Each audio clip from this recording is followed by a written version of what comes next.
warahmatullahi wabarakatuh. Perkenalkan, nama saya Luna Salsabelnyarfi dari Program Studi Perencanaan Wilayah Kota, Fakultas Teknik Universitas Syah Kuala. Jadi, pada kesempatan kali ini saya akan membahas suatu jurnal yang berjudul Kajian Permukiman Kumuh di Daerah Bantaran Sungai berdasarkan aspek legalitas di Kelurahan Oro-Orodowo, di mana jurnal ini ditulis oleh Wildrus Amandus Theo Mau dari Perencanaan Wilayah Kota, Fakultas Teknik Sipil dan juga Perencanaan, Institut Teknologi Nasional Malang. Mau tahu kelanjutan dari presentasi saya kali ini? Mari lihat selanjutnya. Oke, pada pembahasan jurnal kali ini saya akan membahas 3 bab utama. Yang pertama adalah bab pendahuluan, yang kedua ada bab pembahasan, yang ketiga ada bab kesimpulan. Oke, kita masuk kepada bab pertama. Bab pertama, berkembangnya suatu kota menyebabkan meningkatnya arus urbanisasi yang antara lain menimbulkan permasalahan akan perumahan dan juga permukiman. Masalah pengadaan perumahan dan permukiman bagi masyarakat diselesaikan melalui beberapa program oleh pemerintah secara formal, seperti dalam beberapa undang-undang tentang perumahan dan kawasan permukiman atau PKP. Dicantumkan bahwa salah satu ruang lingkup penyelenggaraan PKP adalah pencegahan dan juga peningkatan kualitas terhadap perumahan kumuh dan permukiman kumuh. Hal ini yang kemudian diterjemahkan dalam bentuk kebijakan, strategi, dan program oleh berbagai institusi pemerintahan yang bertanggung jawab. Walaupun demikian, disadari bahwa kelemahan utamanya adalah tidak tersedianya payung kebijakan penanganan permukiman kumuh. Namun, karena permintaan akan pemukiman dan juga perumahan tersebut belum dapat terpenuhi secara formal, maka masyarakat membangun secara individu baik secara legal maupun ilegal. Sebelumnya, apa sih perumahan dan permukiman itu? Perumahan dan permukiman merupakan bagian dari kehidupan komunitas dan keseluruhan lingkungan sosial. Permukiman atau yang juga disebut sebagai human settlement, menurut beberapa peneliti merupakan sebuah tempat yang dihuni oleh manusia. Manusia yang bermukim di tempat tersebut akan menentukan jenis permukimannya. Keterbatasan lahan tempat tinggal di perkotaan serta faktor ekonomi menyebabkan berkembangnya permukiman secara informal di bantaran sungai maupun sepanjang area rel kereta api. Keberadaan Sungai Brantas yang melintasi Kota Malang menyebabkan daerah aliran Sungai Brantas merupakan area yang sangat berkembang menjadi permukiman. Berdasarkan hasil dari beberapa survei yang bisa dilihat di layar, masyarakat di Kelurahan Oro-Orodowo yang bermukim di daerah bantaran sungai, rata-rata semuanya merupakan tanah milik dari Dinas Pengairan Kota Malang. Namun, mereka diizinkan untuk tetap tinggal dan masyarakat harus membayar pajak setiap tahunnya. Inilah yang menjadi fenomena. Bila diizinkan tetap bertempat tinggal di daerah bantaran sungai dan dikenakan pajak setiap tahunnya, maka ini bukan lagi disebut sebagai pemukiman yang ilegal, tetapi sebaliknya yaitu legal. Karena apa? Karena mereka dikenakan pajak setiap tahunnya. Oke, kita akan masuk ke bab yang kedua, yaitu bab pembahasan. Di bab pembahasan ini saya akan membahas beberapa pembahasan yang sedikit banyak. Yang pertama adalah pemaparan tentang permukiman kumuh. Apa sih permukiman kumuh?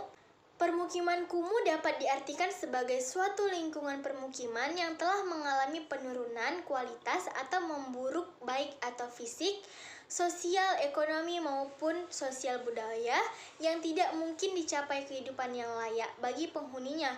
Bahkan dapat pula dikatakan bahwa para penghuni sudah tidak layak lagi untuk bertempat tinggal di daerah tersebut. Selanjutnya, ada beberapa gambaran tentang lingkungan kumuh. Yang pertama, lingkungan permukiman yang kondisi tempat tinggal atau tempat huniannya berdasarkan. Yang kedua, luas rumah tidak sebanding dengan jumlah penghuni. Yang ketiga, rumah hanya sekedar tempat untuk berlindung dari panas dan hujan. Yang keempat, hunian bersifat sementara dan dibangun di atas tanah bukan milik penghuni. Yang kelima, lingkungan dan juga tata permukiman tidak teratur tanpa perencanaan. Yang keenam, prasarananya kurang, seperti air bersih, saluran pembuangan listrik, dan juga jalur lingkungan. Yang ketujuh, fasilitas sosialnya kurang, seperti sekolah, rumah, tempat ibadah, balai pengobatan, dan masih banyak lagi. Yang kedelapan, mata pencarian yang tidak tetap dan usaha non-formal. Yang kedelapan, pendidikan masyarakat yang masih rendah. Selanjutnya, ada beberapa faktor penyebab tumbuhnya permukiman kumuh. Yang pertama, ada faktor urbanisasi. Kenapa bisa faktor urbanisasi? Karena tekanan ekonomi dan juga kepadatan penduduk yang tinggi bagi para penduduk yang urbanisasi dari desa. Memaksa para urbanisasi ini untuk tinggal di daerah pinggiran serta akan terjadi lingkungan yang kumuh dan menyebabkan banyak permukiman di luar di daerah pinggiran ini.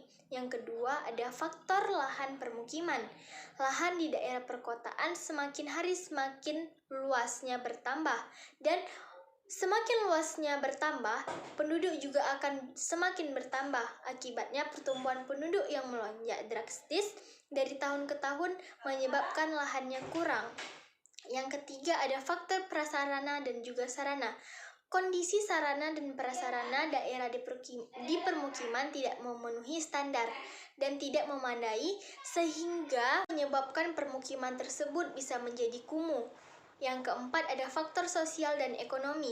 Tingkat pendapatan yang rendah yang menyebabkan tingkat daya beli yang rendah pula, atau terbatasnya kemampuan untuk mengakses pelayanan sarana dan juga prasarana dasar. Yang kelima, ada faktor tata ruang. Jika salah paham mengenai dan juga manfaat ruang kota akan menimbulkan dampak yang merusak lingkungan, serta berpotensi mendorong tumbuh kembangnya permukiman kumuh. Selanjutnya, ada karakteristik dan juga kriteria permukiman kumuh. Yang pertama, karakteristik dari permukiman kumuh sendiri ada dua faktor.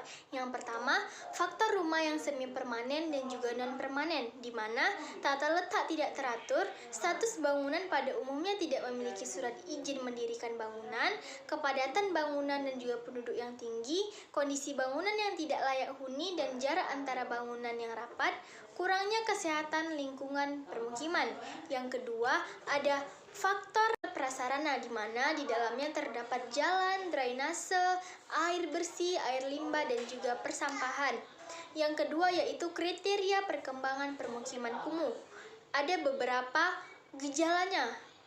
Yang pertama adalah gejala sosial, di mana kehidupan sosial yang rendah, status sosial ekonomi yang sangat rendah, tingkat pendidikan yang rendah, dan juga kepadatan penduduk yang sangat tinggi.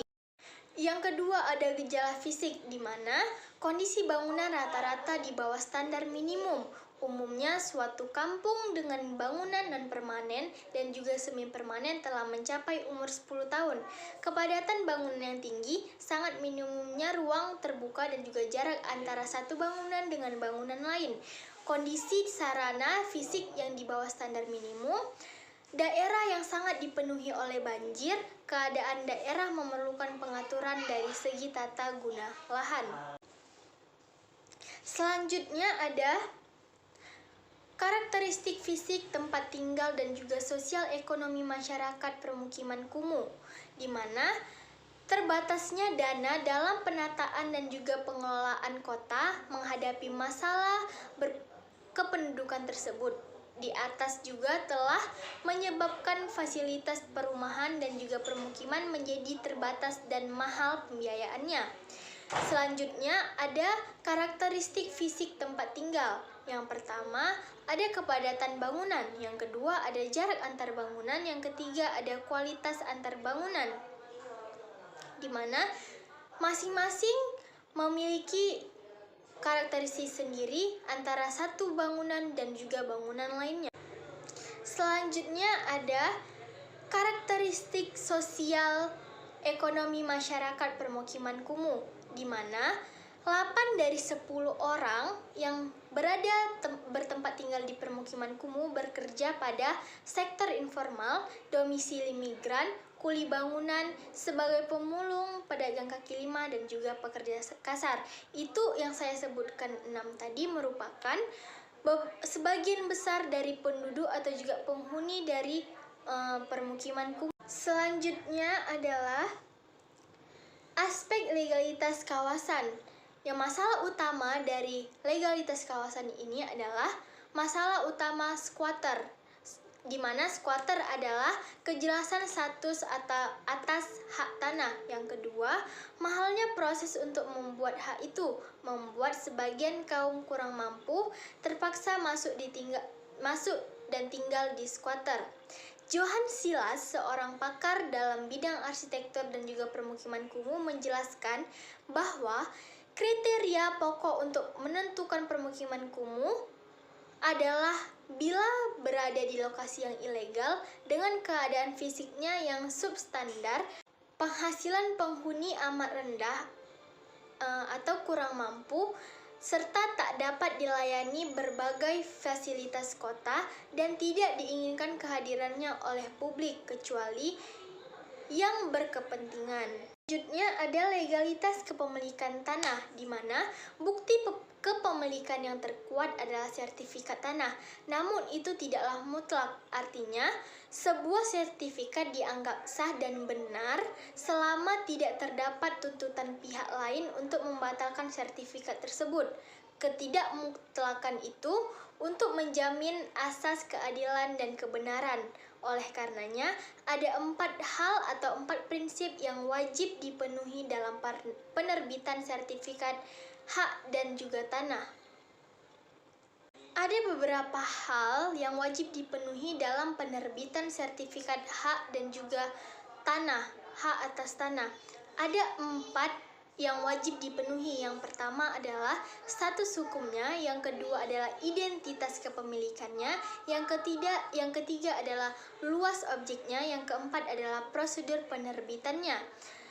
Lalu ada beberapa hal yang perlu diperhatikan dan juga ada beberapa hal yang perlu diperhatikan dalam pembuatan sertifikat tanah, seperti yang bisa kita lihat di layar. Yang pertama adalah keabsahan sertifikatnya, yang kedua ada pemegang haknya, yang ketiga adalah surat keterangan, yang keempat adalah keterangan aktivis planningnya, yang kelima adalah memeriksa IMB-nya, yang keenam adalah memastikan AJP-nya.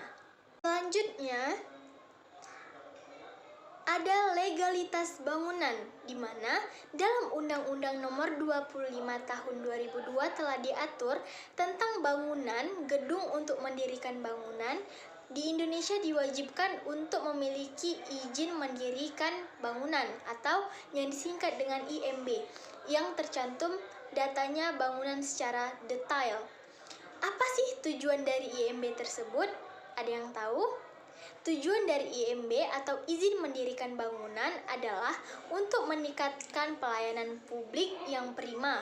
Yang kedua, untuk mengendalikan setiap gerakan pembangunan. Selanjutnya adalah bab 3, yaitu bab kesimpulan, di mana dari yang sudah saya bahas sebelumnya, karakteristik dan juga legalitas serta kriteria pemukiman kumuh, dapat saya ambil kesimpulan bahwa berbagai jenis karakteristik hunian dan juga elemen sosial ekonomi yang berdampak pada masyarakat untuk mendirikan permukiman kumuh di dekat tepi sungai di desa Orodowo.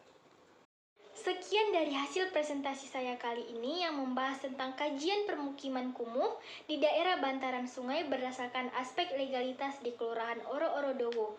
Saya harap presentasi saya dapat menjelaskan atau memberi pemahaman baru tentang permukiman kumuh. Terima kasih. Assalamualaikum warahmatullahi wabarakatuh.